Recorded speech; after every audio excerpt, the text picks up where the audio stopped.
Hi, Master None here. I was at the Amish farm stand yesterday and he had a whole bunch of baby cukes. So today, on the table again, we have the aforementioned baby cucumbers just ready to be made into pickles. I've got a jar. This is what we're going to be making the pickles in. These are going to be fermented pickles. I've made pickles before, but not fermented pickles, so hopefully they'll turn out good. We're going to use some garlic. I don't have fresh dill. I wish I did, but I have freeze-dried dill, so we're going to be using some dill. I've got pickling salt, and you can use regular white vinegar to make pickles, but I consulted 2 books and about half a dozen posts on the internet about pickle making, and they all said that white vinegar was the way to go to get you a better result. I don't have any, so we're using, or white wine vinegar I mean, to get you a better result. I'm all out of that, so we've got red wine vinegar, and I've got 1 gallon of water. So first thing we're gonna do is rinse the cukes off and get them in the jar with the garlic and the dill. All right, we have rinsed our pickles. In each jar we put 2 tablespoons of dill down at the bottom. In one jar we did a whole head of garlic cloves. That was all the garlic I had. So in the other jar, along with my freeze-dried dill, I've now got freeze-dried garlic. In that one I also put a couple tablespoons of a crushed red pepper and cayenne mix. Now for the brine.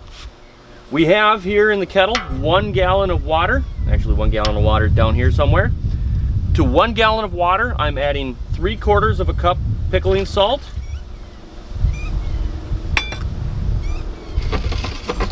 And I need to stop. Okay, we've just added our 3/4 of a cup of pickling salt. And after checking the recipe, I'm only supposed to have half a cup of vinegar. So I'm glad I stopped right there before we carried on. There we go. Half a cup of vinegar, and we're just going to stir that up until it's dissolved. And you've seen me stir enough things on this channel, so we'll be back in a second. Now, we've stirred up our brine until that cleared up, so you know all your salt is dissolved. Now we're just gotta fill the jars.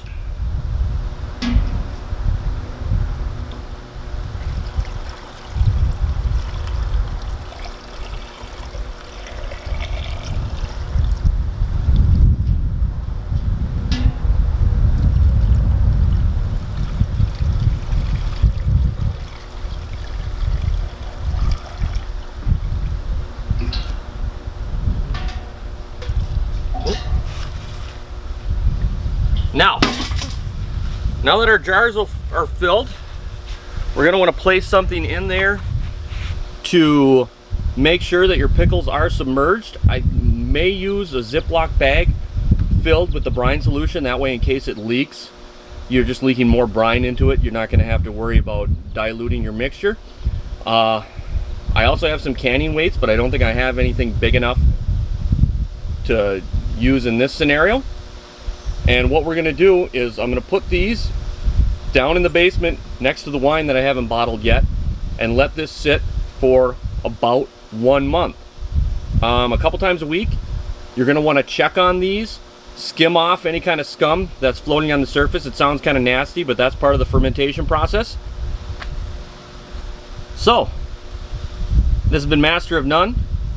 Thanks for watching, like and subscribe, and we'll see you for part 2 of the pickle video in about a month.